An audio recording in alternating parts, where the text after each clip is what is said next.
அனுசரணை வழங்குவோர். இப்போது 280 ரூபாவுக்கு சிக்னல் 160 கிராம். இலங்கையில் லாபகரமான விலையில் ஒரு பேக்.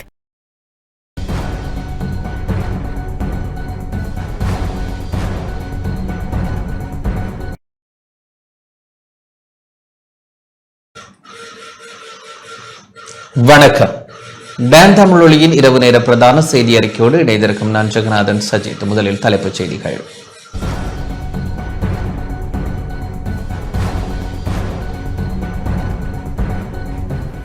விபத்துகளில் சிக்கி நாளொன்றுக்கு 30 பேர் உயிரிழப்பதாக அமைச்சர் நலிந்த ஜெயதிச தகவல்.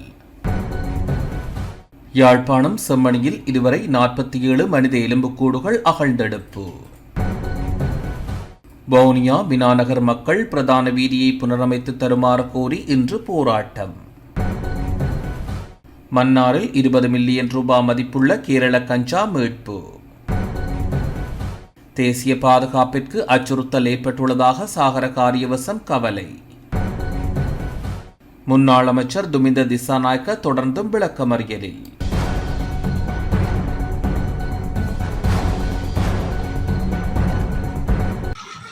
தொடர்வது முதன்மை செய்தி.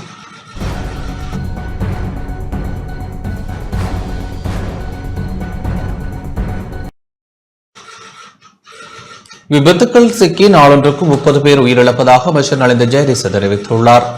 நாட்டின் மொத்த சனத்தொகையில் 30 லட்சம் பேர் திடீர் விபத்துக்களின் காரணமாக வைத்தியசாலைகளில் அனுமதிக்கப்படும் நிலை காணப்படுவதாக சுகாதார அமைச்சர் நலிந்த ஜெயதிச தெரிவித்துள்ளார். சுகாதார மேம்பாட்டு பணியகத்தில் இன்று இடம்பெற்ற ஊடகவியலாளர் சந்திப்பின் போதே அவர் இதனை குறிப்பிட்டார். අද අපි සාකච්ඡා කරන අනතුරු පිළිබඳව ටිකක් විස්තර සහිතව කිව්වොත් ඒක வெளிநோயாளர் பிரிவுக்கு வருகை தரும் நோயாளர்களின் எண்ணிக்கையில் அதிகரிப்பு காணப்படுகின்றது. நாட்டின் மொத்த சனத்தொகையில் 10 மடங்கான அளவு நோயாளர்கள் அந்த பிரிவுக்கு வருகை தருகின்றனர். அதேபோன்று தேசிய மற்றும் ஆதார வைத்தியசாலைகளில் நோயாளர்களின் எண்ணிக்கை அதிக மட்டத்தில் காணப்படுகின்றது. ஆகவே அதிகளவு நோயாளர்கள் வைத்தியசாலைகளில் அனுமதிக்கப்படுவதை குறைக்க நடவடிக்கை எடுக்கப்பட வேண்டும். இன்னும் சில வருடங்களில் 20 வீதமானவர்கள் வயது முதிர்ந்த நிலையை அடைய உள்ளனர். இத்தகைய பின்னணியில் வெளிநோயாளர் பிரிவு அதிக அளவில் தொற்றாத நோய்களுக்கு உள்ளானவர்களே வருகை தருகின்றனர். அதற்கு அடுத்த காரணமாக திடீர் விபத்துகள் காணப்படுகின்றன. ஆகவே திடீர் விபத்துகள் மற்றும் தொற்றாத நோய்களை கட்டுப்படுத்த வேண்டியது அவசியமான விடயமாகும். அவ்வாறு செயற்படும் போது வெளிநோயாளர் பிரிவுக்கு வருகை தரும் நோயாளர்களின் எண்ணிக்கையை குறைக்க முடிவதுடன் சிறந்த சுகாதார சேவையை பொதுமக்களுக்கு வழங்க முடியுமாகவும் இருக்கும். வீதி விபத்துகள் தொடர்பில் எடுத்து நோக்கும் போது திடீர் விபத்துகள் என்று வரும்போது வீதி விபத்துகளை பார்க்கிலும் வேறு பல விடயங்களினால் திடீர் விபத்துகள் இடம்பெறுகின்றன. வருடத்திற்கு 10 லட்சத்துக்கும் அதிகமானவர்கள் தங்கியிருந்து சிகிச்சை பெறுகின்றனர். நம்முடைய நாட்டின் சனத்தொகையில் 30 லட்சம் வரையிலானோர் வைத்தியசாலைகளில் திடீர் விபத்துகளின் காரணமாக அனுமதிக்கப்பட்டு சிகிச்சை பெறும் நிலை காணப்படுகின்றது. அதேபோன்று நிமிடம் ஒன்றுக்கு 7-8 பேர் வரையில் வைத்திய சிகிச்சைக்கு உட்படுத்தப்படுகின்றனர். அவர்களில் 15 வயதுக்கும் 45 வயதுக்கும் இடைப்பட்ட வயதை உடையவர்களே அதிக அளவில் விபத்துக்குள்ளாகின்றனர். இந்த விபத்துகளின் காரணமாக 10,000க்கும் அதிகமானவர்கள் உயிரிழக்கின்றனர். அந்த வகையில் நாளொன்றுக்கு 30 பேர் வரையில் உயிரிழக்கும் நிலை காணப்படுகின்றது. அதேபோன்று மாதம் ஒன்றுக்கு 1000 பேர் வரை உயிரிழக்கின்றனர். திடீர் விபத்துக்களை அடுத்து 175 வீதமானவர்கள் வைத்தியசாலைகளில் அனுமதிக்கப்படுவதற்கு முன்னராக உயிரிழக்கின்றனர். ஆகவே இதில் நாம் தலையீடு செய்வதால் அந்த உயிரிழப்புகளை தடுக்க முடியுமாக இருக்கும். 150 வீத விபத்துக்கள் சுற்றுச்சூழலிலேயே இடம்பெறுகின்றது. உழைக்கும் அணியினர் இவ்வாறு விபத்துக்கு உள்ளாகின்றமையினால் நாட்டின் பொருளாதாரத்துக்கும் பாரிய இழப்பாகும். ஆகவே இது தொடர்பிலான விழிப்புணர்வை வழங்கும் பொருட்டே நாம் விபத்து ஒழிப்பு வாரத்தை நடைமுறைப்படுத்தியுள்ளோம்.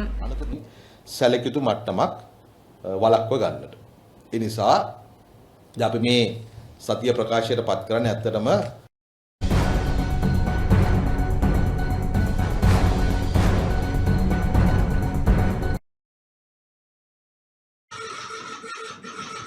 இலவச சுகாதாரம் பாதுகாக்கப்பட வேண்டும் என எதிர்க்கட்சித் தலைவர் சஜித் பிரேமதாச தெரிவித்துள்ளார். அரசு வைத்தியசாலைகளில் மருந்து சீட்டுகளை பெற்று தனியார் மருந்தகங்களில் மருந்துகளை வாங்குவது இலவச சுகாதாரமாக அமையாது என எதிர்க்கட்சித் தலைவர் சஜித் பிரேமதாச தெரிவித்துள்ளார். பிளியந்தலை மாகந்தன சங்கல்ப விகாரையில் இடம்பெற்ற நிகழ்வு ஒன்றில் கலந்து கொண்டு உரையாற்றும் போதே அவர் இதனை குறிப்பிட்டார். ගෞරවනීය සංකල්ප විහාරස්ථානයේ විහාරාධිපති நமது நாட்டு நலன்புரி அரசின் முக்கிய அங்கமான சுகாதார கட்டமைப்பில் பெரும் சரிவும் வீழ்ச்சியும் ஏற்பட்டுள்ளது. தேசிய வைத்தியசாலையில் காணப்படும் 4 MRI ஸ்கேனர்களில் 3 ஸ்கேன் இயந்திரங்கள் செயலிழந்துள்ளதாக தெரிவிக்கப்படுகிறது. இருதய நோயாளிகள் வைத்தியசாலைகளில் பெரும் சேவைகளுக்கு மேலதிக மருந்துகள் மற்றும் பிற பொருட்களை பெறுவதற்கு 1 லட்சம் ரூபாவிற்கு மேல் செலவிட வேண்டியுள்ளது. நுண்ணுயிர் எதிர்ப்பிகள், மயக்க மருந்துகள் மற்றும் வலி நிவாரணிகளுக்கு கடுமையான தட்டுப்பாடு நிலவுகின்றன. தனியார் மருந்தகங்களில் கூட இந்த மருந்துகளுக்கான தட்டுப்பாடு அதிகரித்து வருகின்றன. நமது நாட்டிற்கு கிடைத்த மிக உன்னத பரிசான இலவச சுகாதார சேவை வார்த்தையின் உண்மையான அர்த்தத்தில் இலவசமான ஒன்றாகவே அமைந்து காணப்பட வேண்டும். நோய்வாய்ப்பட்ட நோயாளிகளுக்கு சரியான நேரத்தில் சேவைகளை பெற்றுக் கொடுக்க வேண்டும். இலவச சுகாதாரம் என்பது அரச வைத்தியசாலையிலிருந்து மருந்து சீட்டை பெற்று தனியார் மருந்தகத்தில் மருந்து வாங்கும் நடவடிக்கை அல்ல. எனவே இந்த இலவச சுகாதாரம் பாதுகாக்கப்பட வேண்டும். උග්ගොඩ ධම්මින්ද නායක ස්වාමින්වයන් වහන්සේට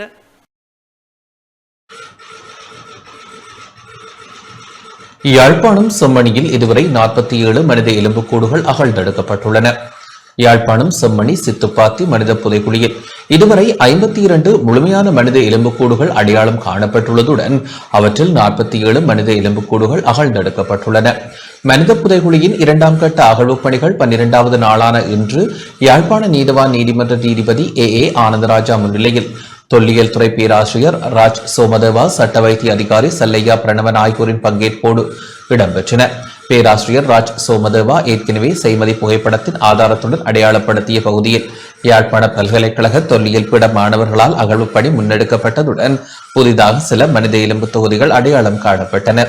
அகழ்வு பணி இடம்பெறும் இடத்திலிருந்து மழைநீர் வடிந்தோடுவதற்காக நேற்று பைக்கோ இயந்திரம் மூலமாக வாய்க்கால் வெட்டப்பட்டது. இதன்போது சில மனித எலும்பு எச்சங்கள் அடையாளம் காணப்பட்டதை அடுத்து வாய்க்கால் வெட்டும் பணிகள் இடைநிறுத்தப்பட்டுள்ளன. சிறு பிள்ளையின் உடையது என அடையாளப்படுத்தப்பட்டுள்ள எலும்புக்கூடு ஒன்றுடன் ஆடைகள், பாதணி, பொலித்தீன், மாலை, நாணய குற்றிகள் போன்றன கண்டுபிடிக்கப்பட்டுள்ளன. இந்த அகழ்வு பணிகள் குறித்து சட்டத்திறனிகளான KS ரத்னவேல் மற்றும் ரணிதா ஞானராஜா ஆகியோர் கருத்து வெளியிட்டனர்.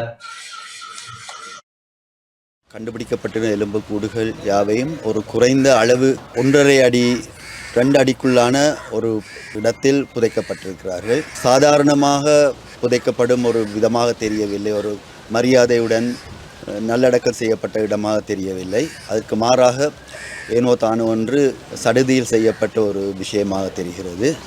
சிறுவர்களின் எலும்பும் காணப்படுகிறது. இங்கு மிகப்பெரிய ஒரு சர்ச்சையை தோற்றுவித்திருக்கிறது.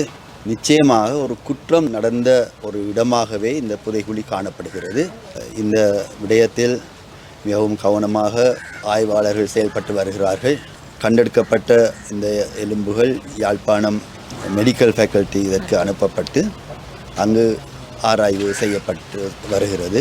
அகழ்வு பணியில் மொத்தமாக 52 மனித எச்சங்கள் அடையாளம் காணப்பட்டதோடு 47 மனித எச்சங்கள் மொத்தமாக முழுமையான மனித எச்சங்கள் அகழ்ந்தெடுக்கப்பட்டிருக்குது. முன்னைய நேர்காணல் தெரிவித்ததன்படி 4 குழப்பகரமான குவியலான மனித எலும்பு எச்சங்கள் ஏற்கனவே அடையாளப்படுத்தப்பட்டு அகழ்ந்தெடுக்கப்பட்டிருக்குது. இந்த 47 முழுமையான மனித எச்சங்களோட நேற்றைய தினம் மழை நீர் வடிந்தோடுவதற்கான கான்வெற்று நடவடிக்கை நடத்தப்பட்டதோட அதுலேயும் அந்த கான்வெற்ற பிரதேசம் கிட்டத்தட்ட 20 மீட்டர் நீளமான ஒரு பிரதேசமாக அந்த கான் வெட்டப்பட்டது. அந்த கான் வெட்டப்பட்ட அந்த 20 மீட்டர் பிரதேசத்துக்குள்ள 3 இடங்களில் மனித எலும்பு எச்சங்கள் வெளிவந்ததால அந்த கான்வெற்ற நடவடிக்கை அப்படியே நிறுத்தப்பட்டிருக்குது. இது தனியொரு மனித அகழ்வு பணிக்குரிய இடமாக வராது. 52 முழுமையான உடற்தொகுதிகள் அடையாளப்படுத்தப்பட்டிருக்குது. 47 முழுமையான மனித எலும்பு தொகுதிகள் அகழ்ந்தெடுக்கப்பட்டிருக்கிறதோட குழப்பகரமான குவியலாக இருந்த 4 எலும்பு தொகுதிகள் அகழ்ந்தெடுக்கப்பட்டிருக்கு. 10வது தேசிய விபத்து தடுப்பு வாரம் இன்று ஆரம்பமானது. விபத்து தடுப்பு குறித்த பொதுமக்களின் விழிப்புணர்வை மேம்படுத்தும் நோக்கில் தேசிய விபத்து தடுப்பு ஆலோசனைக் குழுவின் வழிகாட்டலின் கீழ் சுகாதார அமைச்சின் விபத்து தடுப்புக்கான மைய பிரிவான தொற்றா நோய்கள் பிரிவு ஆண்டுதோறும் ஜூலை மாத ஆரம்பத்தின் 1வது திங்கள் முதல் வெள்ளி வரை தேசிய விபத்து தடுப்பு வாரத்தை அறிவித்துள்ளது. இந்த ஆண்டு 10வது முறையாக செயற்படுத்தப்படும் இந்த திட்டம் இன்று முதல் 10ஆம் தேதி வரை செயற்படுத்த திட்டமிடப்பட்டுள்ளது. இங்கு விபத்து தடுப்பு குறித்து பொதுமக்களுக்கு விழிப்புணர்வை ஏற்படுத்துதல், விபத்துக்கள் ஏற்பட வாய்ப்புள்ள பல்வேறு இடங்களை ஆய்வு செய்தல் மற்றும் எதிர்காலத்தில் விபத்துகளின் அபாயத்தை குறைக்க குறுகிய கால, நடுத்தர கால மற்றும் நீண்டகால நடவடிக்கைகளை எடுப்பது இதன் நோக்கமாகும். மேலும் இந்த நடவடிக்கைகள் அனைத்தும் விபத்து தடுப்பு வாரத்திற்கு மட்டும் மட்டுப்படுத்தப்படவில்லை. இதனுடன் தொடர்புடைய பிற தரப்பினருடன் இணைந்து நீண்ட காலத்திற்கு செயற்படுத்தவும் திட்டமிடப்பட்டுள்ளது. அதன்படி விபத்து தடுப்பு வாரத்தின் முதல் நாளான இன்று வீதி விபத்து தடுப்பு நாளாக குறிக்கப்பட்டுள்ளது. இந்த வருடத்தின் முதல் 6 மாதங்களில் நிகழ்ந்த வீதி விபத்துகளின் எண்ணிக்கை 1000 கடந்துள்ளதாக போலீஸ் ஊடக பிரிவு விடுத்துள்ள அறிக்கையில் குறிப்பிடப்பட்டுள்ளது. அதன்படி 1274 வீதி விபத்துகள் பதிவாகியுள்ளன. அவற்றில் 1351 பேர் உயிரிழந்ததாக போலீஸ் ஊடக பிரிவு தெரிவித்துள்ளது. கடந்த ஆண்டில் 1166 வீதி விபத்துகள் பதிவாகியுள்ளன. அவற்றில் 1222 பேர் உயிரிழந்தனர். கடந்த ஆண்டை விட இந்த வருடத்தில் வீதி விபத்துகள் அதிகம் என போலீசார் தெரிவித்துள்ளனர்.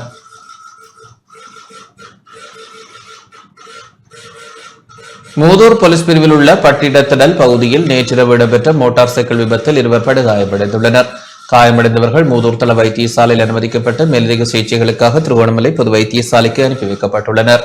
இவ்விபத்தில் படுகாயமடைந்தவர்கள் மூதூரைச் சேர்ந்த 27, 32 வயதுகளை உடையவர்கள் என தெரிய வருகின்றது.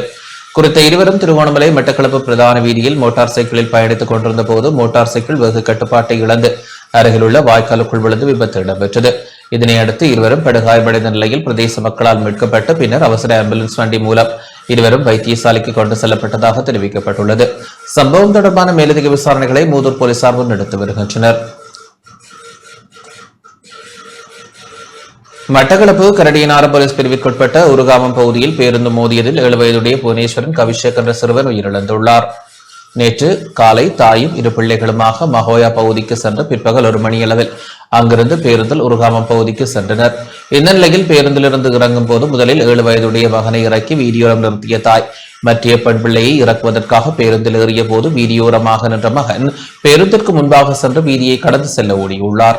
இதன்போது தனியார் பேருந்து சிறுவனை மோதியது. இந்நிலையில் சிறுவனை கரடியனார் வைத்தியசாலைக்கு கொண்டு சென்று பின்னர் மேலதிக சிகிச்சைக்காக மட்டக்களப்பு போதனா வைத்தியசாலைக்கு கொண்டு செல்கையில் சிறுவன் உயிரிழந்தார். உயிரிழந்த சிறுவனின் சடலம் வேறாவூர் ஆதார வைத்தியசாலையிலும் படைக்கப்பட்டது. கரடியனாறு போலீஸ் நிலைய பொறுப்பதிகாரியின் வேண்டுகோளுக்கமைய சம்பவ இடத்திற்கு சென்ற மரண விசாரணை அதிகாரி MSM நசீர் விசாரணைகளை மேற்கொண்டு பிரேத பரிசோதனைக்காக மட்டக்களப்பு போதனா வைத்தியசாலைக்கு கொண்டு செல்லுமாறு போலீசாரை பணித்தார்.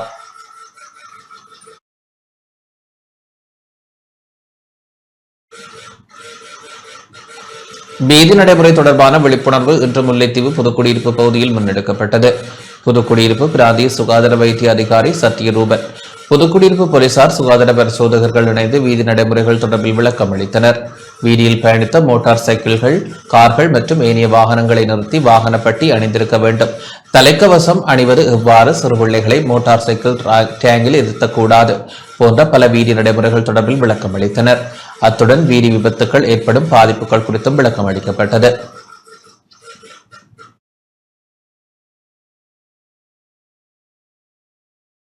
அரசியல் கைதிகள் விடுவிக்கப்பட வேண்டும் என சம உரிமை இயக்கத்தின் தேசிய அமைப்பாளர் மார்க்கஸ் பிரபாகர் தெரிவித்துள்ளார். யுத்தம் இடம்பெற்ற காலப்பகுதியில் ராணுவம் கையகப்படுத்திய பொதுமக்களின் காணிகளை அரசாங்கம் மீள வழங்க வேண்டும் எனவும் காணாமலாக்கப்பட்ட உறவுகளுக்கான நீதியையும் இந்த அரசாங்கம் வழங்க வேண்டும் எனவும் சம உரிமை இயக்கத்தின் தேசிய அமைப்பாளர் மார்க்கஸ் பிரபாகர் தெரிவித்துள்ளார். இன்று யாழ்ப்பாணத்தில் ஊடக சந்திப்பை நடத்திய வேளை இவ்வாறு குறிப்பிட்டார். வரலாற்றில் முதல் தடவையாக தேசிய மக்கள் சக்தி அரசாங்கத்தை ஆட்சிப்படமேற்ற இந்த 25 மாவட்டங்களிலுமிருந்தும் மக்கள் அதிகளவான வாக்குகளை வழங்கியிருந்தனர். தற்பொழுது 8 மாதங்கள் கடந்துள்ள நிலையில் இந்த மக்களின் எதிர்பார்ப்பை அரசாங்கம் நிறைவேற்றியுள்ளதா என்பதை நாங்கள் நோக்க வேண்டும். போர்க்காலத்தில் வடக்கு கிழக்கில் கையகப்படுத்தப்பட்ட மக்களின் காணிகள் மீளவும் வழங்கப்படவில்லை, அரசியல் கைதிகள் முழுமையாக விடுவிக்கப்படவில்லை போன்ற பல்வேறு விடயங்களை நாங்கள் கூறிக்கொண்டே செல்லலாம்.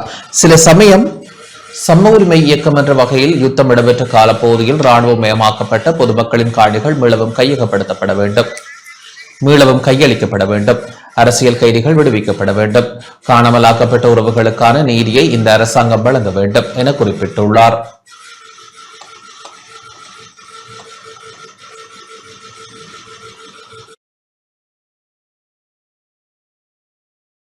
මේ සම්බන්ධව අපිට තියෙනවා ආණ්ඩුවට බල කිරීමේ අවශ්‍යතාවයක්. නමුත් 2009 පස්සේ පැවති ආණ්ඩුත් දැන් අලුතෙන් පැමිණි ආණ්ඩුවත් මේ සම්බන්ධව ප්‍රමාණවත් අවධානයක් යොමු කළා අවශ්‍ය ක්‍රියාමාර්ග අරගෙන නැහැ.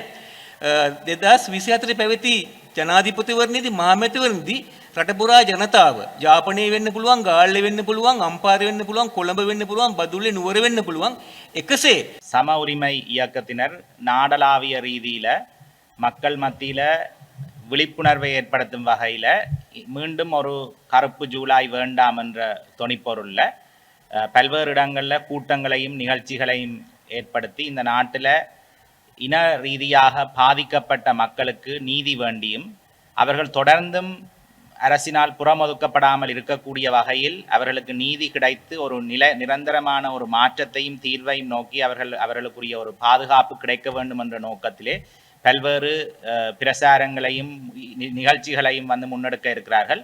அந்த வகையில் யாழ்ப்பாணத்திலும் சில நிகழ்ச்சிகள் ஏற்பாடு செய்யப்பட்டுள்ளன.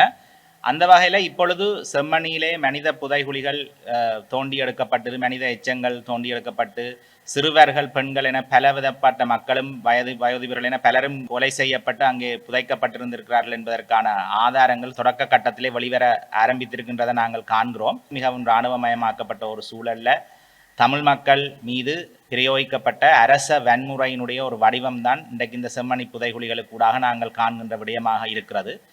அந்த விடயத்திலே பாதிக்கப்பட்ட மக்களுக்கு நீதி கிடைப்பது என்பது மிகவும் முக்கியம்.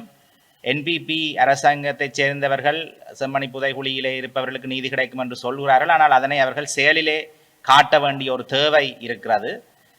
இதிலே இராணுவத்தினருடைய சம்பந்தப்பட்டிருக்கலாம், ஏற்கனவே சம்பந்தப்பட்டிருந்ததற்கான ஆதாரங்கள் கிருஷாந்தி குமாரசுவாமி வழக்கில் நிரூபிக்கப்பட்டிருக்கிறது. ஆகவே யார் சம்பந்தப்பட்டிருந்தாலும் அவர்களுக்கு எந்த விதமான தயவும் காட்டாமல் இதனை ஒரு தேசிய பாதுகாப்பு என்ற போர்வையில் இராணுவத்தை பாதுகாக்காமல் நீதியை மக்களுக்கு பெற்றுக் கொடுக்க வேண்டியது அரசாங்கத்தினுடைய முக்கியமான கடமை. மிக மோசமான சூழ்நிலை மீண்டும் எழக்கூடாது என்பதனை நோக்காக கொண்டு சம உரிமை இயக்கம் இந்த நினைவு கூறலை நடாத்துவதற்கு முற்பட்டிருக்கின்றது.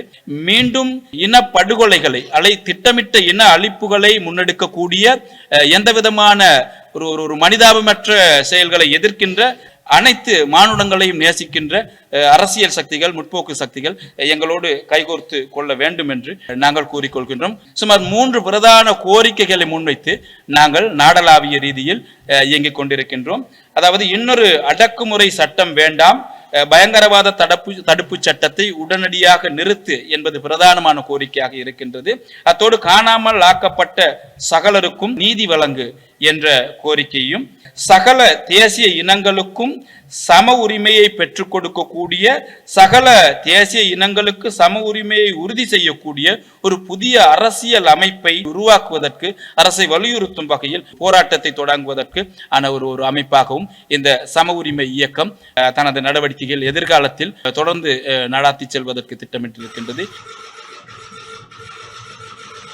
வவுனியா மினாநகர் மக்கள் பிரதான வீதியை புனரமைத்து தருமாறு இன்று போராட்டத்தில் ஈடுபட்டனர். வவுனியா சூடுவெந்தபுலவு மினாநகர் மக்கள் தமது பிரதான வீதியை புனரமைத்து தருமாறு இன்று கவனஈர்ப்பு போராட்டத்தில் ஈடுபட்டனர். மினாநகர் பிரதான வீதியானது நெடுக்குளம் நீரியகுளம் வீதியில் சந்திக்கும் சந்தியில் போராட்டம் முன்னெடுக்கப்பட்டது. சூடுவெந்தபுலவு மினாநகர் கிராமமானது 2013ஆம் ஆண்டு குடியேற்றம் செய்யப்பட்ட கிராமமாகும். இக்கிராமத்தின் பிரதான வீதி 12 வருடங்களாக புனரமைப்பு செய்யப்படாமல் காணப்படுகின்றது. தினசரி கல்குவாரி டிப்பர் வாகனம் செல்வதால் பிரதான வீதியானது மிகவும் சேதமடைந்து ஆபத்தான நிலையில் காணப்படுகின்றது. சுமார் 200க்கும் அதிகமான குடும்பங்கள் வசித்து வருவதுடன் தினமும் பாடசாலை மாணவர்கள், நோயாளிகள் என பலர் இந்த வீதியால் பயணிக்கின்றனர். அண்மையில் ஒரு மாணவன் மோசமான நிலையில் விபத்திற்குள்ளாகி இருந்தார். இந்த வீதியை சிறப்பான முறையில் அமைத்து தருமாறு கல்குவாரி செல்லும் கனரக வாகனங்களுக்கு வேறு பாதை அமைத்து தருமாறு மக்கள் வலியுறுத்தியுள்ளனர். போராட்டம் இடம்பெற்ற பகுதிக்கு விரைந்த ஐக்கிய மக்கள் சக்தியின் வன்னி மாவட்ட நாடாளுமன்ற உறுப்பினர் முத்து முகமது, செட்டிகுளம் பிரதேச சபை தவிசாளர் இம்தியாஸ் மற்றும் உள்ளூராட்சி மன்ற உறுப்பினர்கள் மக்களது கோரிக்கைகளை கேட்டறிந்தனர். செட்டிகுளம் பிரதேச சபை ஊடாக குறித்த வீதியை புனரமைத்து தருவதாகவும் கல்குவாரி தொடர்பில் கவனம் செலுத்துவதாகவும் உறுதியளித்தனர். அதனையடுத்து மக்கள் ஆர்ப்பாட்டத்தை கைவிட்டு சென்றனர்.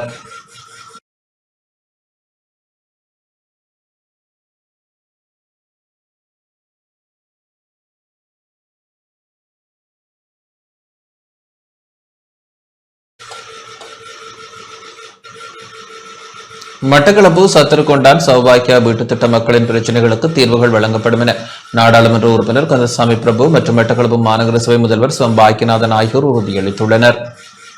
மட்டக்களப்பு மாநகர சபைக்குட்பட்ட சத்திரகொண்டான் சௌபாக்கியா வீட்டுத் திட்ட பகுதி மக்கள் எதிர்கொள்ளும் பிரச்சினைகளுக்கான தீர்வை வழங்க நடவடிக்கை எடுக்கப்படும் என தேசிய மக்கள் சக்தியின் நாடாளுமன்ற உறுப்பினர் கந்தசாமி பிரபு மற்றும் மட்டக்களப்பு மாநகர சபை முதல்வர் பாக்கியநாதன் ஆகியோர் உறுதியளித்துள்ளனர்.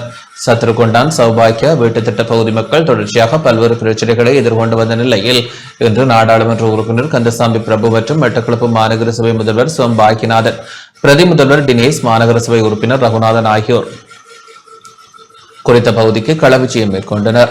சௌபாக்கிய வீட்டு திட்டம் கடந்த நல்லாட்சி அரசாங்கத்தின் காலத்தில் அமைக்கப்பட்டாலும் அடிப்படை வசதிகள் இல்லாத காரணத்தால் குறித்த பகுதியை குடியமர்த்தப்பட்டுள்ள மக்கள் தொடர்ச்சியான கஷ்டங்களை எதிர்நோக்கி வருகின்றனர்.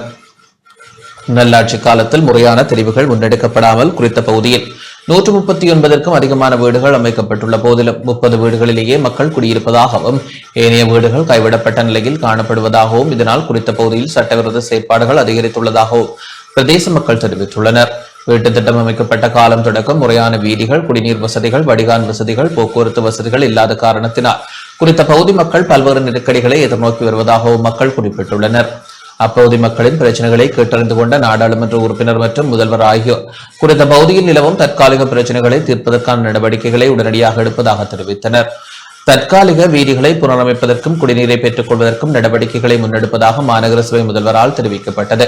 கைவிடப்பட்ட வீடுகளில் மக்களை மீள குடியமர்த்தவும் அப்பகுதியில் காணப்படும் குறைபாடுகளை தீர்ப்பதற்கான நடவடிக்கைகளை முன்னெடுப்பதற்கும் நாடாளுமன்ற உறுப்பினர் கந்தசாமி பிரபு அதிகாரிகளுக்கு பணிப்புரை விடுத்தார். எதிர்வரும் வரவு செலவு திட்டத்தின் ஊடாக நிரந்தர வீதிகளை அமைப்பதற்கான நடவடிக்கைகளை முன்னெடுப்பதாகவும் குறித்த பகுதியில் மக்கள் எதிர்நோக்கும் போக்குவரத்து பிரச்சினையை தீர்ப்பதற்கான நடவடிக்கையை முன்னெடுப்பதாகவும் கந்தசாமி பிரபு குறிப்பிட்டுள்ளார். சௌபாகிய சதுக்க வீட்டு திட்டம் தந்தத்திலிருந்து 2017ஆம் ஆண்டிலிருந்து இங்கே வசித்து வாரம். இங்கே முக்கிய பிரச்சனையாக கடந்த காலமாக ரோட்களே இல்லை. நான் இப்போ கடந்த ஒரு வருடம் 2 வருடமாக தான் 2 ரோட் போட்டு தந்திருக்காங்க. இந்த மெயின் ரோட் மழை காலம் பாவிக்கவே இயலாது. அடுத்தது இந்த ரோட்டை தார் ரோட்டாக புனரமைச்சு தரணும் ஃபர்ஸ்ட்டுக்கு. அடுத்தது கர்ப்பிணி தாய்மார், வயசு போன அம்மாமார் யாருக்குமே இரவையில் என்ன பிரச்சனை நடந்தாலும் ஃபர்ஸ்ட் எய்டுக்கு எந்த வித வசதியுமே இல்லை.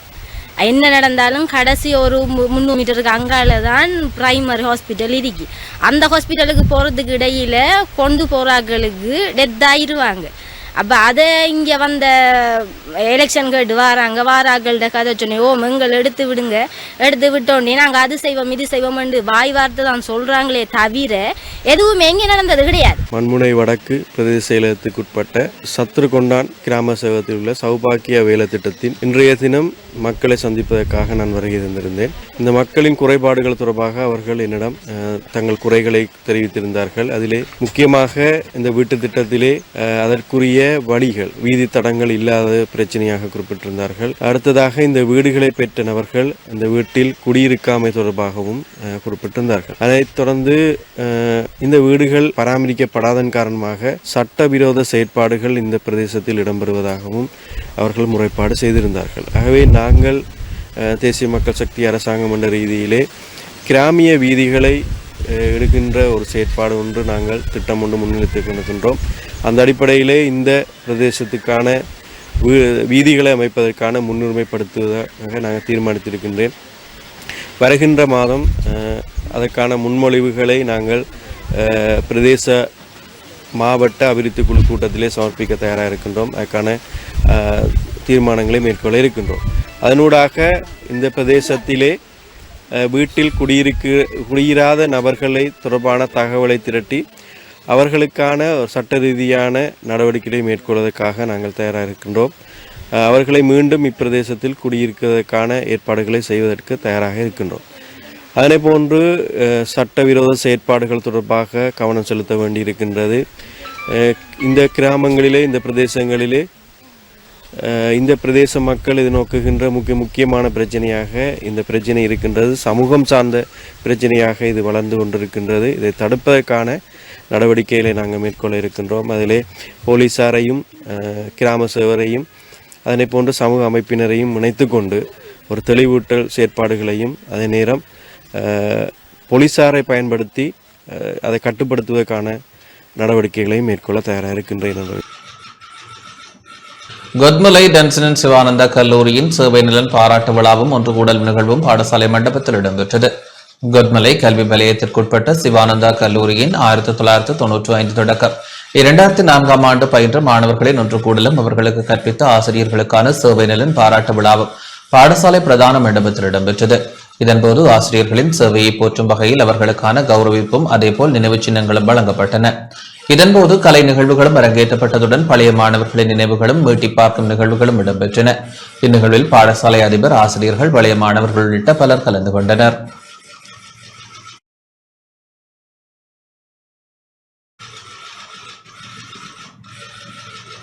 மன்னாரில் 20 மில்லியன் ரூபாய் மதிப்புள்ள கேரள கஞ்சா மீட்கப்பட்டது.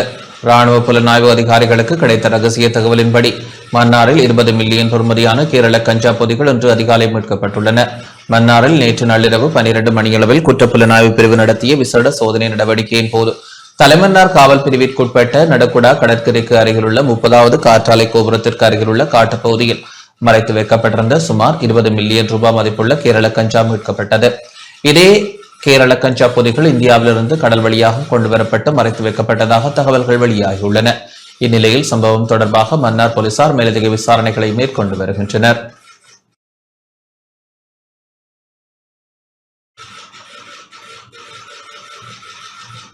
கண்டி பிசுல்லாவையில் 13 பேர் குளவிக் கொட்டுக்கு இலக்காகியுள்ளனர். கண்டி பிசுல்லாவ போமன் தோட்டத்தில் சிறுவர்கள் உள்ளிட்ட 13 பேர் குளவிக் கொட்டுக்கு இலக்காகியுள்ளனர். குறித்த பகுதியில் நேற்று மாலை இடம்பெற்ற நிகழ்வு ஒன்றில் கலந்து கொண்டு வீடு திரும்பும் போதே அவர்கள் இந்த அனர்த்தத்திற்கு முகம் கொடுத்துள்ளனர். இந்த நிலையில் குளவிக் கொட்டுக்கு இலக்கானவர்கள் அனைவரும் கம்பளை ஆதார மருத்துவமனையில் அனுமதிக்கப்பட்டுள்ளதாக போலீசார் தெரிவித்துள்ளனர்.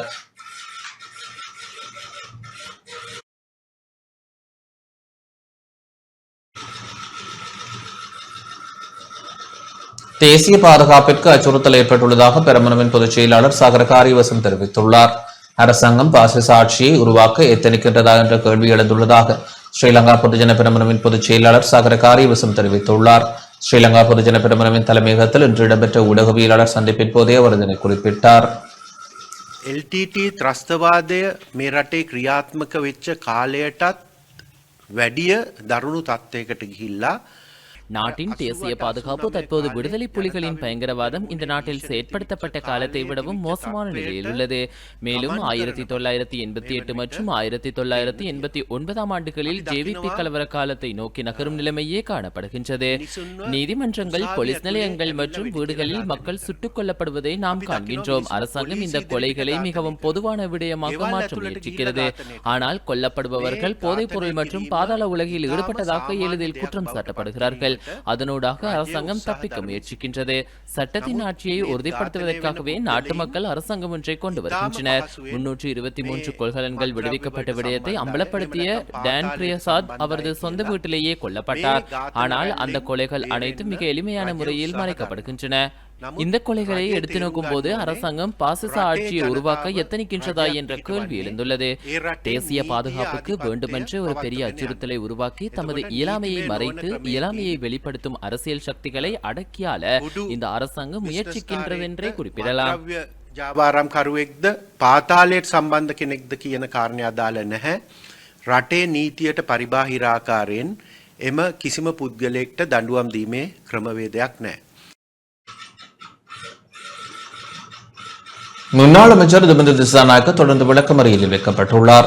முன்னாள் அமைச்சர் துமிந்த திசாநாயக்கவை ஜூலை 15ஆம் தேதி வரை தொடர்ந்து விளக்கமறியலில் வைக்குமாறு கல்கிச நீதவான் நீதிமன்றம் உத்தரவிட்டுள்ளது. இன்று அவர் கல்கிச நீதவான் நீதிமன்றில் ஆஜர்படுத்தப்பட்டதைத் தொடர்ந்து குறித்த உத்தரவு பிறப்பிக்கப்பட்டது. கொழும்பு ஹெப்லக் சிட்டி குடியிருப்பு வளாகத்தில் வசிக்கும் பெண்ணொருவரின் பயணப்பையில் இருந்து கண்டுபிடிக்கப்பட்ட தங்கமுலாம் பூசப்பட்ட துப்பாக்கி தொடர்பில் முன்னாள் அமைச்சர் துமிந்த திசாநாயக்க பயங்கரவாத விசாரணை பிரிவினரால் மே மாதம் 23ஆம் தேதி கைது செய்யப்பட்டிருந்தார்.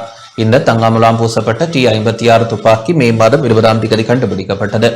மேலும் இது தொடர்பாக 2 பெண்களும் ஆணொருவரும் சந்தேகத்தின் பேரில் கைது செய்யப்பட்டிருந்தனர். இது தொடர்பாக நடத்தப்பட்ட விசாரணைகளின் போது வெளியான தகவல்களுக்கு அமைய முன்னாள் அமைச்சர் துமிந்த திசாநாயக்க கைது செய்யப்பட்டார்.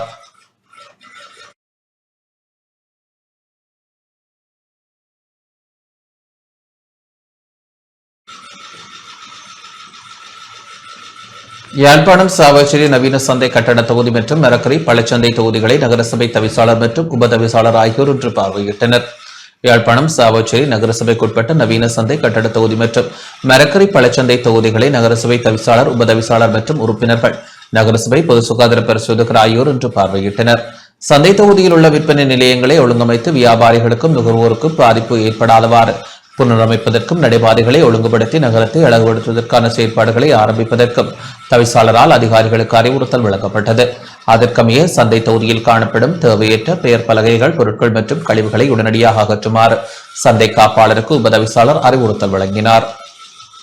நாங்கள் இன்று எங்களுடைய வட்டாரத்தினுடைய வெற்றி பெற்ற வேட்பாளர்களோடும் நகராட்சி மன்றத்தினுடைய PHI மற்றும் எங்களுடைய RI உத்தியோகத்தர்களோடும் இன்று சாவச்சேரி சந்தையின் உட்புறத்தினுடைய தேவைப்பாடுகள் குறித்தும் இனி வருங்காலத்தில் நாங்கள் மேற்கொள்ளப் போகின்ற அவசியமான செயற்பாடுகள் குறித்தும் மிகவும் விரிவாக ஆராய்ந்தோம்.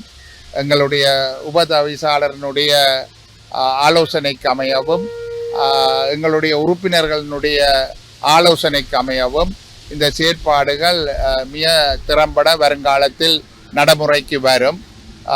நிச்சயமாக பாரிய மாற்றங்களை எங்களுடைய உட்சந்தைக்குள் நாங்கள் செயற்படுத்த வேண்டிய தேவை இருக்கின்றது. நிறைய குறைபாடுகளும் நிறைய முறைப்பாடுகளும் வியாபாரிகளினாலும் நுகர்வோர்களினாலும் எங்களுக்கு கிடைக்கப்பெறுகின்றன. அதன் அடிப்படையில் வைத்துக்கொண்டு நாங்கள் ஒரு வினைத்திறனான செயல்முறையை நடைமுறைப்படுத்துவதற்கு இன்றிலிருந்து அந்த முயற்சியை ஆரம்பிப்போம். இந்த எங்களுடைய சபை புதிதாக அமைந்த பிற்பாடு இன்றைய தினம் நாங்கள் நகரத்தினுடைய சந்தை தொடர்பாக ஆராய்ந்துள்ளோம். குறிப்பாக எங்களுடைய முதலாவது கூட்டம் இடம்பெற்ற பொழுதும் எங்களுடைய அனைத்து உறுப்பினர்களுடைய கோரிக்கையாக இருந்தது, இந்த சந்தையை ஒரு நவீனமயப்படுத்த வேண்டும், அழகுபடுத்த வேண்டும் என்ற ஒரு கோரிக்கை இருந்தது. இந்த வியாபாரிகளினுடைய அல்லது நுகர்வோர்களுடைய தேவைகளை ஆராய வேண்டிய ஒரு தேவை இருந்தது. ஆகவே நாங்கள் முதற்கட்டமாக இந்த சந்தையினுடைய தேவைப்பாடுகள் குறித்து வியாபாரிகளோடும் இங்கே வருகின்ற நுகர்வோரோடும் இன்றைய தினம் கலந்துரையாடியுள்ளோம். பல்வேறு பிரச்சனைகள் தொடர்பாகவும் இன்றைய தினம் ஆராய்ந்துள்ளோம். அதே போல் இந்த சந்தையை சுத்திகரிப்பது, இங்கே உள்ள மலசல கூடங்களை மீள்புனர் நிர்மாணம் செய்வது, அதை ஒரு கட்டண கழிப்பறையாக பயன்படுத்துகின்ற விடயங்களை கூட இன்றைய தினம் ஆராய்ந்துள்ளோம். ஆகவே எங்களுடைய கௌரவ தவிசாளர்களுடைய ஆலோசனை கிழங்க எங்களுடைய நகரம் இன்றைக்கு அழகுபடுத்தப்பட்டு கொண்டு வருகின்றது. குறிப்பாக நேற்றைய தினம் தவிசாளருடைய உத்தரவுக்கு நாங்கள் நகர பேருந்து நிலையம் நாங்கள் கழுவி சுத்தப்படுத்தியிருந்தோம். அதே போல் இந்த நகரத்தினுடைய சந்தையின் உட்புறங்கள், குறிப்பாக மரக்கறி சந்தை, அதே போல் இந்த பழக்கடை அமைந்துள்ள பகுதிகளையும் இன்றைய தினம் தவிசாளர் பார்வையிட்டு அதையும் கழுவி சுத்தப்படுத்த வேண்டிய தேவையை உணர்ந்துள்ளார். ஆகவே இனிவரும் நாட்களில் இந்த சந்தையினுடைய அபிவிருத்தி வெகு வேகமாக முன்னேற்றப்படும் என்பதையும் இந்த வேளையிலே கூறிக்கொள்கின்றோம். கிளிநொச்சி தர்மபுரம் பகுதியில் மயான கல்லறைகள் தொடர்ச்சியாக சேதமாக்கப்பட்டு வருவதாக மக்கள் கவலை வெளியிட்டுள்ளனர். கிளிநொச்சி தர்மபுரம் பகுதியில் மயானத்தின் கல்லறைகள் தொடர்ச்சியாக உடைத்து சேதமாக்கி வருபவர்களுக்கு எதிராக சட்ட நடவடிக்கை மேற்கொள்ளப்பட வேண்டும் என உறவினர்கள் கோரிக்கை விடுத்துள்ளனர். கடந்த சில தினங்களாக பொது மயானத்தில் உள்ள நாவல் மரங்கள் இரவு வேளைகளில் வெட்டி எடுத்து செல்லப்படுகின்றன. அத்துடன் கல்லறைகளும் இரவு வேளைகளில் உடைக்கப்பட்டு வருகின்றன. இந்த நிலையில் உரிய அதிகாரிகள் நடவடிக்கை எடுக்க வேண்டும் என மக்கள் வலியுறுத்தியுள்ளனர்.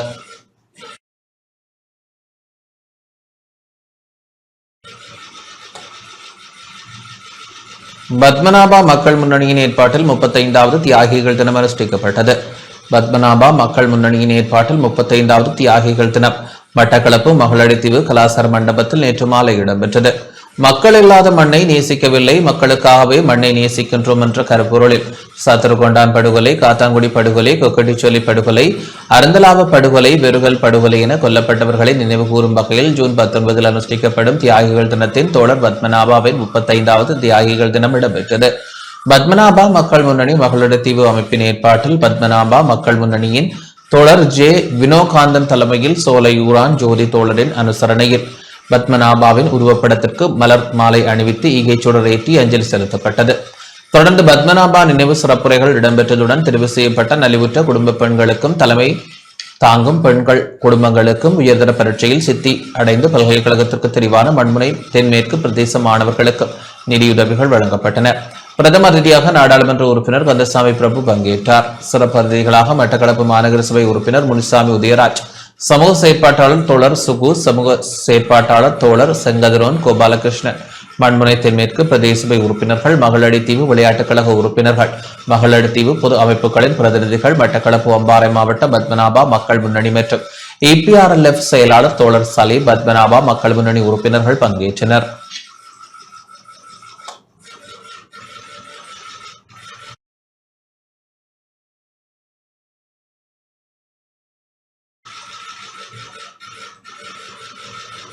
புத்தளத்தில் நிறுவப்படும் டப்ளர் வானிலை ரேடார் தளத்தை பாதுகாப்பு செயலாளர் பார்வையிட்டார். இலங்கையின் வானிலை திறன்களை வலுப்படுத்துவதற்காக ஒரு முக்கிய அங்கமாக புத்தளத்தில் அமைக்கப்பட்டு வரும் டப்ளர் வானிலை ரேடார் வலையமைப்பு திட்டத்தளத்தை பாதுகாப்பு செயலாளர் ஏர் வைஸ் மார்ஷல் சம்பத் துய்யகுந்தா அண்மையில் பார்வையிட்டார். ஜப்பான் அரசாங்கத்தின் உதவியுடன் அமைக்கப்படும் இந்த திட்டம் எதிர்காலத்தில் நாடளாவிய ரீதியில் வானிலை முன்னறிவிப்புகளை வழங்குவதையும் முன்கூட்டிய எச்சரிக்கை அமைப்புகளை மேம்படுத்துவதையும் நோக்கமாக கொண்டுள்ளது. டப்ளர் ரேடார் வலையமைப்பை செயற்படுத்துவது அதிலிருந்து பெறப்பட்ட தரவுகளை பயன்படுத்தி வெளியிடப்படும் வானிலை முன்னறிவிப்புகளின் துல்லியத்தை கணிசமாக மேம்படுத்தும் என்றும் இதனால் பாதகமான வானிலை விளைவுகளிலிருந்து உயிர் மற்றும் சொத்து அழிவுகளை குறைக்க காத்திரமான முன்னெச்சரிக்கைகளை வழங்க முடியும் என்றும் எதிர்பார்க்கப்படுகின்றது. திருகோணமலை கந்தலாய் குளத்தில் மீன்பிடிக்க சென்ற மீனவரின் சடலம் மீட்கப்பட்டுள்ளது. கந்தலாய் நீர்த்தேக்கத்தில் மீன்பிடிக்க சென்றபோது காணாமல் போன மீனவரின் சடலம் இன்று காலை கண்டெடுக்கப்பட்டது. 2 பிள்ளைகளின் தந்தையான 46 வயதுடைய மது சஞ்சயகுமார என்பவர் பலுகஸ் கிராமத்தை சேர்ந்தவர் என அடையாளம் காணப்பட்டார். நேற்று முன்தினம் தனது 2 நண்பர்களுடன் மீன்பிடிக்க கந்தலாய் குளத்தில் படகில் சென்றிருந்த இவர் நண்பர்களுடன் ஏற்பட்ட வாக்குவாதத்தை தொடர்ந்து தனியாகவே இருந்துள்ளார். பின்னர் மற்ற இருவர் கரைக்கு வந்துவிட்ட நிலையில் மது சஞ்சய் திரும்பவில்லை. இவரது உறவினர்கள் அக்போபுர போலீஸ் நிலையத்தில் முறைப்பாடு அளித்ததை அடுத்து தேடுதல் நடவடிக்கைகள் ஆரம்பிக்கப்பட்டன.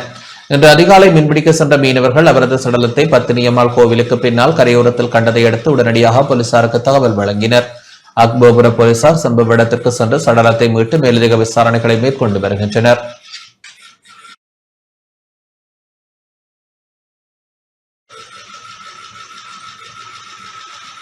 முன்னூற்று கொள்கலன்கள் விடுவிக்கப்பட்ட நிலையில் அதன் உரிமையாளர்கள் யார் என மாநகர சபை உறுப்பினர் சமல் சஞ்சீவ கேள்வி எழுப்பியுள்ளார். 323 கொள்கலன்கள் விடுவிக்கப்பட்ட விடயத்தில் துரித விசாரணைகள் முன்னெடுக்கப்பட வேண்டும் என தெஹிவளை மாநகர சபை உறுப்பினர் வைத்தியர் சமல் சஞ்சீவ தெரிவித்துள்ளார். கொழும்பில் இன்று இடம்பெற்ற ஊடகவியலாளர் சந்திப்பின் போதே அவர் இதனை தெரிவித்தார்.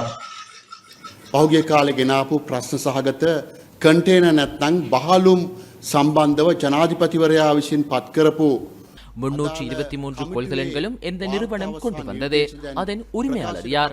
கொள்கலன்களுக்குள் உண்மையில் அடங்கியிருந்தது என்ன? இவற்றை விடுவித்தமையினால் அரசாங்கத்திற்கு ஏற்பட்ட இழப்பு என்ன என்ற விடயங்கள் தொடர்பில் விசாரணைகளை முன்னெடுக்க வேண்டும். ஷானி அபிஷேகர் உள்ளிட்ட தரப்பினர் அவற்றை உரியவாறு மேற்கொள்ளும் பட்சத்தில் நாட்டு மக்கள் அவர்களை வீரர்களாக பார்ப்பர். அவ்வாறின்றி அரசியல் தேவைப்பாட்டிற்காக குரல் கொடுக்கும் வகையில் அவர்கள் செயற்பட்டால் தேசபந்து தென்னக்கோனுக்கு ஏற்பட்ட நிலைமையே ஏற்படும். இந்த அரசாங்கம் ஆட்சிக்கு வந்தமையை தொடர்ந்து அரிசி மாஃபியா, உப்பு, சந்தை மாஃபியா உள்ளிட்ட பல்வேறு விடயங்களுக்கு எதிராக முறைப்பாடுகள் செய்யப்பட்டன.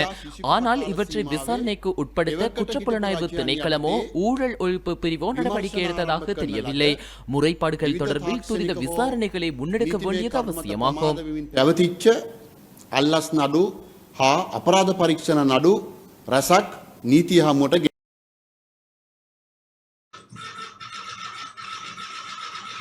தேர்தல்கள் ஆணைக்குழுவின் சேவைகள் தற்காலிகமாக இடைநிறுத்தப்பட்டுள்ளன. மறு அறிவித்தல் வரும் வரை தேர்தல் ஆணைக்குழுவின் சேவைகள் இடைநிறுத்தப்பட்டுள்ளதாக தேர்தல்கள் ஆணைக்குழு தெரிவித்துள்ளது. அத்தியாவசிய பராமரிப்பு பணிகள் காரணமாக இன்று முதல் சேவைகள் தற்காலிகமாக இடைநிறுத்தி வைக்கப்பட்டுள்ளதாக அந்த ஆணைக்குழு குறிப்பிட்டுள்ளது.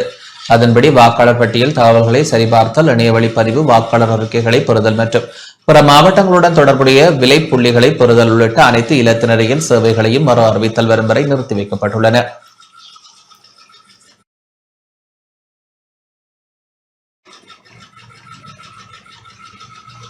ராஜதந்திர ரீதியில் மீனவர் பிரச்சினை சுமூகமாக தீர்க்கப்பட வேண்டும் என ஊர்காவத்துறை பிரதேச சபை தவிசாளர் வலியுறுத்தியுள்ளார். இலங்கை இந்திய மீனவர் பிரச்சினையை தீர்ப்பதற்கு அல்லது இதனை சுமூகமாக கையாண்டு வடக்கு கடற்தொழிலாளர்களின் வாழ்வாதாரத்தையும் கடல் சூழலையும் காப்பாற்ற வேண்டிய பொறுப்பு இலங்கை அரசாங்கத்திற்கு உள்ளது என ஊர்காவத்துறை பிரதேச சபை தவிசாளர் அன்னலிங்கம் அன்னராசா தெரிவித்துள்ளார். யாழ் வடமராட்சி ஊடக இல்லத்தில் இடம்பெற்ற ஊடக சந்திப்பில் அவர் இதனை தெரிவித்தார். இலங்கை இந்திய கடல் பகுதி மிக குறுகிய கடல் பகுதி. உங்கள் கடல் பகுதியிலும் நீங்கள் இந்த சூழலுக்கு பாதிப்பான தொழிலை செய்தால் அது எங்களுக்கும் எங்களுடைய கடலுக்கும் எங்களுடைய வாழ்வாதாரத்துக்கும் பாதிப்பாக இருக்கும் என்று கூறி நீங்கள் அந்த சட்டவிரோத இழுவை மடியை நிறுத்தி சுமூகமான ஒரு தீர்வுக்கு வருவதற்கு நீங்கள் முன்வர வேண்டும். வெறுமனவே இலங்கை கடற்படையவோ அல்லது இலங்கை கைது செய்யும் போது நீங்கள் உங்களுடைய ஆதங்கத்தை வெளிப்படுத்துவது பொருத்தமில்லாத ஒன்றாக வடக்கு கடற்றொழில் சமூகம் கருதுகிறது. நீங்கள் அந்த இழுவை மடியை நிறுத்தினால் இந்த பிரச்சினை சுமூகமான தீர்வை எட்ட முடியும், எட்டலாம் என்ற நம்பிக்கை எங்களுக்கு இருக்கின்றது. அதே போன்றுதான் எங்களுடைய தமிழ்நாட்டிலே இருந்து கச்சதீவை மீட்டால் இலங்கை இந்திய மீனவருடைய பிரச்சினைக்கு நிரந்தர தீர்வு காணலாம் என்று தமிழ்நாட்டினுடைய மாண்புமிகு முதலமைச்சர் அவர்களும் ஏனையவர்களும் தற்பொழுதைய காலத்திலே கூறி வருகின்றார்கள்.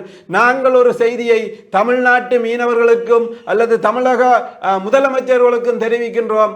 அதாவது கச்சதீவை அண்மித்த பகுதியிலே மீன்பிடிக்கும் போது ஒரு சில படகுகள் கைது செய்யப்படுகின்றார்கள். ஆனால் நேரெதிரே பருத்தித்துறை தொடக்கம் முல்லைத்தீவு வரையான பகுதியிலே அந்த இழுவைமடி படகுகள் எல்லை மீறி சட்டவிரோதமான தொழிலிலே ஈடுபடுகின்றார்கள். ஆனால் இலங்கை சி ஆஃப் ஸ்ரீலங்கா கடல் பகுதியிலே எங்கு கைது செய்தாலும் தமிழ்நாட்டில் இருக்கின்ற ஊடகங்களும் அல்லது தமிழ்நாட்டினுடைய தலைவர்களும் கச்சதீவுக்கு அண்மித்த பகுதியிலே மீன்பிடித்த போது மீனவர்கள் கைது செய்யப்பட்டார்கள் என்று உண்மைக்கு புறம்பான செய்தியை நீங்கள் தெரிவிப்பது உண்மையிலே எங்களுக்கு கவலை அளிக்கின்றது, வேதனை அளிக்கின்றது. வடமாகாணத்திலே முறையற்ற சட்டவிரோத கடற்தொழில்கள் அதிகரிக்கப்பட்டிருக்கின்றன. அதனால் பல சமூக முரண்பாடுகளும் தோற்றுவிக்கப்பட்டு கொண்டு வருகின்றன. எனவே புதிதாக பதவியேற்றிருக்கும் இலங்கையினுடைய அரசாங்கம் இந்த சட்டவிரோத தொழில்களை கட்டுப்படுத்துவதாக கூறி வந்தாலும் ஒரு சில வீதங்களைத்தான் அவர்கள் இன்று வரை கட்டுப்படுத்த முடிந்திருக்கின்றது. அதற்கு அதிகமாக சட்டவிரோத தொழிலும் சட்டவிரோத தொழிலாளர்களும் அதிகரித்து கொண்டு வருகிறார்கள். இந்த அதிகரிப்பின் ஊடாக பல பிரதேசங்களிலே சமூக முரண்பாடு தோற்றுவிக்கப்பட்டிருக்கின்றது.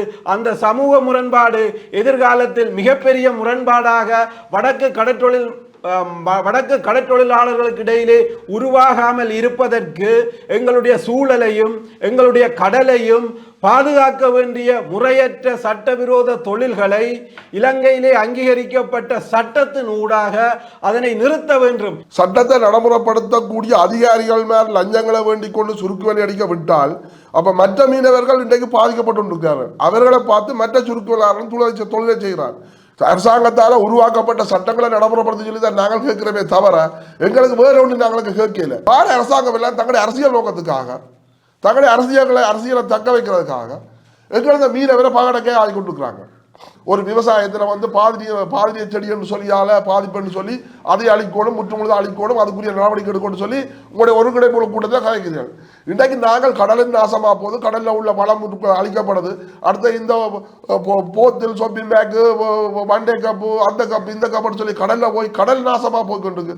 அதுக்குரிய நடவடிக்கை எடுக்கணும்னு சொல்லி இதுவரையில் எந்த நடவடிக்கையும் இல்லை. அப்போ கடல் எப்படி நாசமாக போனாலும் சரிதான், கடற்தொழிலாளி எப்படி அழிஞ்சாலும் சரிதான், அதை பற்றி இவர்களுக்கு கவலை இல்லை.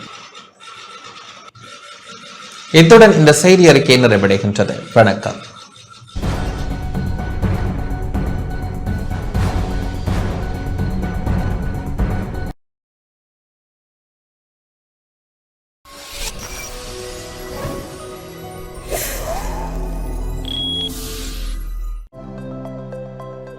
அனுசரணை வழங்கியோர் இப்போது 280 ரூபாவுக்கு சிக்னல் 160 கிராம். இலங்கையில் லாபகரமான விலையில் ஒரு பேக்.